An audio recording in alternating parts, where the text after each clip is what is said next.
Welcome back everyone, it's me Garrett. I'm here on Grizzly Reviews. We're trying out the channel name. Nothing else has changed channel-wise. The name is still Coalition of Friends currently, but we're just trying out Grizzly Reviews. I think I like it. Everyone else seems to like it. I just have to find the right art and stuff for it, but we'll get there. As you can see, I got a chair. It's not like a fancy chair. It's one of those like camping chairs. But I mean, it's a chair, it's not the couch. So like, this is all available for you to see. You can see how much empty space there is for me to fill it up with more movies and stuff. But today I'm bringing you a review for The Invitation. It came out last week-ish. Took me a while to get to see it. I wanted to see it with a specific person. So I waited, and now I'm here to bring you my review of said movie. This review is mostly going to be spoiler-free. I will get to some spoiler stuff at the end. I will let you know when that happens because there's very specific stuff I want to bring up. But hold on, I will refrain from spoiling if you care about this movie. So The Invitation is Sony's new movie. It's about a young woman who's still reeling from the loss of her mother. She has no other family, so she uses a DNA test and finds out she has relatives in England. While she's there, she develops a romance with one of the wealthy men, and some bloody consequences occur. So the trailers of this movie made it look pretty cool. It looked very scary. I liked the tone that the trailers had. It was not what this movie became, though. The marketing of this film forget to tell you that 70% of it is a romantic comedy, and because of that, I really don't like this movie. Romantic comedies are one of my least favorite genres of film. I don't think I even own a single one. Yeah, I don't own a romantic comedy. That's just not my style of movie. They aren't normally good. So when your movie is like 70% romantic comedy and 30% horror, and it's not even good horror, this is a really bad movie. Bafflingly bad movie. I'm sitting in this movie theater and I'm thinking, wow, this is like a Netflix movie. It's one of those copy-paste phrases of dialogue into another movie, changed it a little bit at a time. Or like a Hallmark movie, for example. Those Christmas movies, they all just copy-paste the same thing. This feels just like a copy-paste romantic comedy, and then there's a little bits of horror here and there. Not to say the horror was completely bad. There was one okay jump scare that got me, and then one pretty good scene of tension that I enjoyed. Outside of that, I don't think the horror worked as well at all. The movie's an hour, 45 minutes long, and I was so bored like halfway through the movie already. The romantic comedy stuff is so prolonged and it takes so long to develop. And at the same time, every character is trying to be funny and none of the jokes are landing. For me personally, the person I saw it with was having a blast with the humor. I was just like, this is so basic level stuff. It wasn't good. Like every joke you think a character would say in that moment, they say. There's a best friend character that is pretty funny in the movie. I enjoyed what she said a lot. She has like the reactions I would make in that instance, so I enjoyed how she was saying her lines. Those were pretty good lines for her friend, but she's only in the beginning of the movie, and then you see her on the main character's phone screen. And that was not enough of that character. I would kind of wish she went with her friend and then subsequently maybe was a victim of it to make the movie a little bit more scary. That way we lost a character that we care about rather than these random people we don't really know. And then the character work in the movie, you can just tell where everything's gonna go. You know who the villains are, you know what the main character's lesson they're gonna learn is. And the problem with these characters trying to be so funny is that their acting isn't that great. The fact that you have Nathalie Emmanuel, I really hope that's her name, I butchered it. I know I did, I'm so sorry. But the fact that you have Miss Sandy from Game of Thrones in this movie, and you could really give her a scream queen moment, you know, give her a really good horror movie, she would do amazing, I bet, with that. Because she can do those serious drama stuff.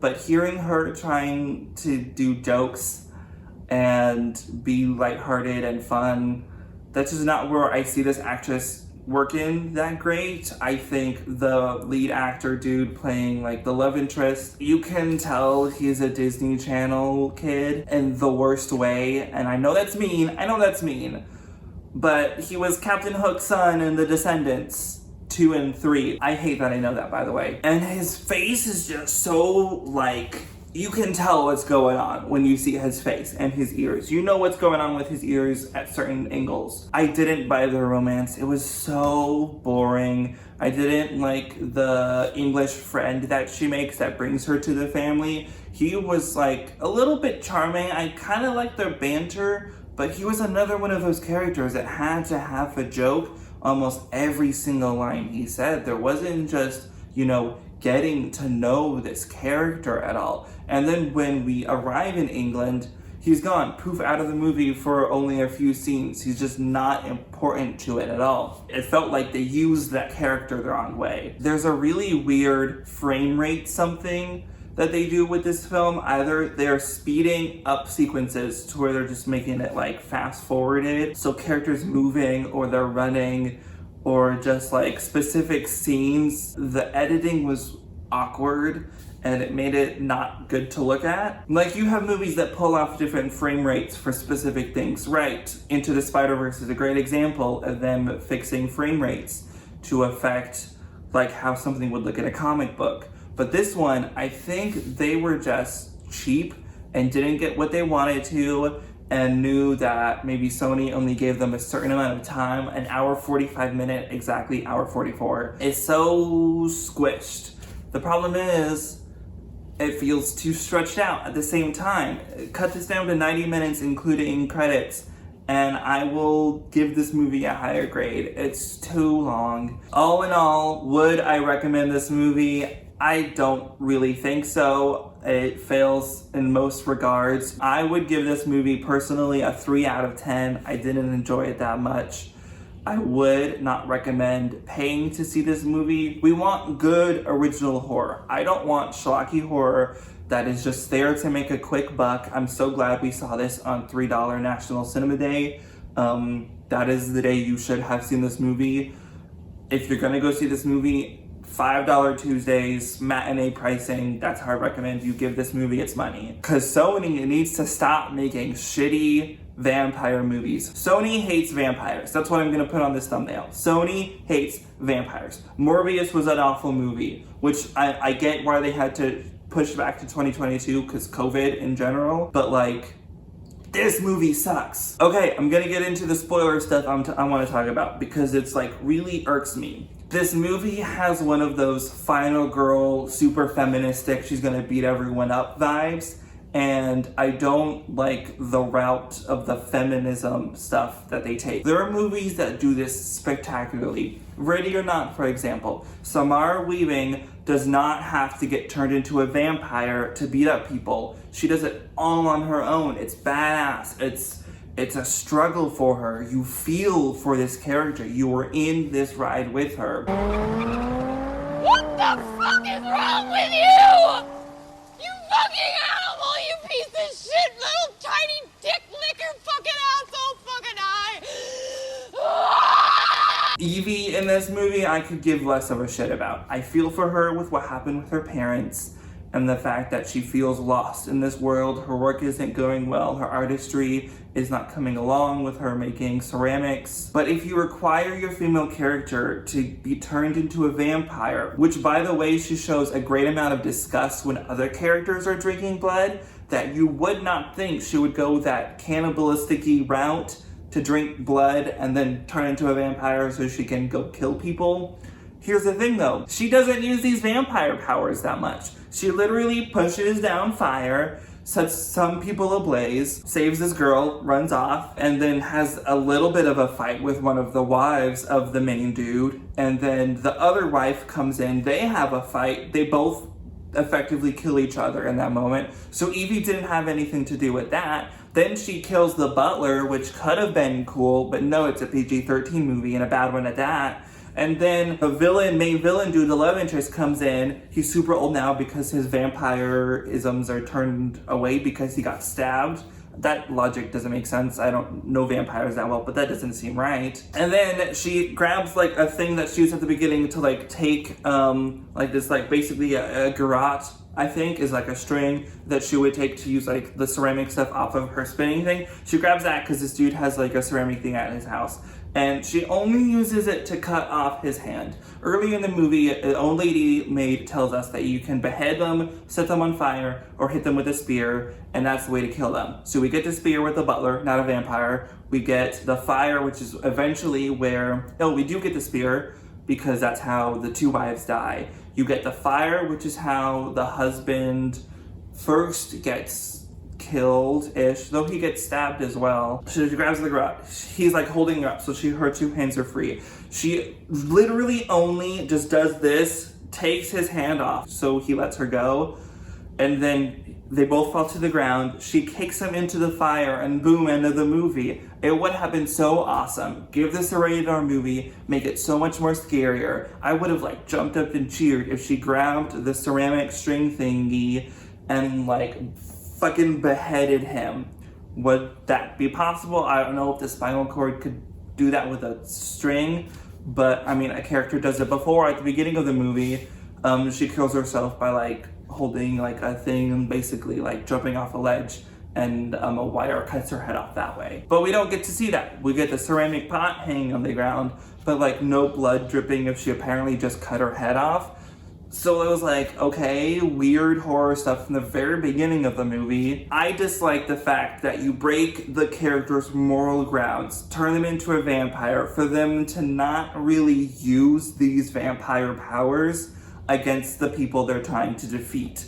If you had her as her normal character, normal human being, which she does, she escapes, but then she runs into some old people who basically turn her into the family, the rich family, which by the way, CinemaSins completely moment for me. She's holding this cup of tea, which was chamomile. Apparently that's a super hot degree water to make it like cook correctly, so says the person I went to see this movie with. And she like throws it on this dude. We see him later at the wedding, and he has like scald burns on him. I do not think that tea would have been that hot to do that. If you are like egging this girl on to drink it, you would not make this tea that hot.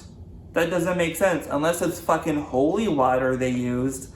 But even then, it's a regular human being. He's not a vampire. Only the husband and the two wives are. 3 vampires are in this movie. If everyone was a vampire, that would be cooler, because then it's like this little cult of vampires. Oh man, I went on a rant. That got away from me. Point is, for an empowering female character that's strong, or whatever the colloquial term is, I feel like having them require superpowers to defeat the people that are bad takes away the message of that strong female character. I don't think it works. I think it's cheap, it's lazy. Since this is a PG-13 movie, you can take anyone of any young age to see this. It's not that scary or gory in that regard.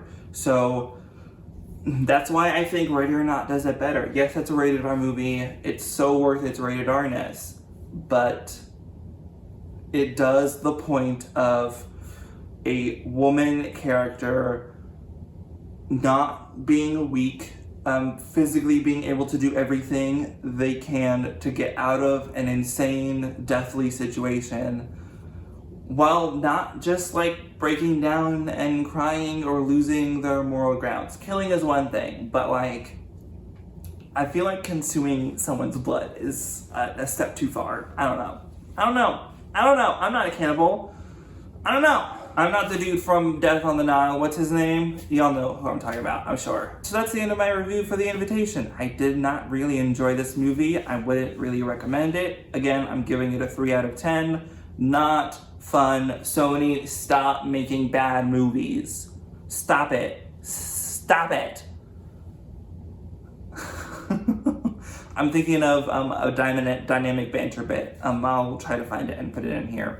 Take control, get a hold of my emotions. Stop whining the audience. Why does it always seem to hit me in the middle of the night? Stop it. Let me do my show, for Christ's sake. If you like this video, give it a like. If you have anything to say about this movie, please comment down below. Did you like The Invitation? Did you hate it? What would you change about this movie? What are your opinions on vampire movies in general? Did you like Morbius? Are you excited for Interview with the Vampire? That's starting later this month, I think, or next month. Anything and everything, comment down below with it. If you haven't subscribed, please subscribe, and I'll see you all in the next video. Bye-bye!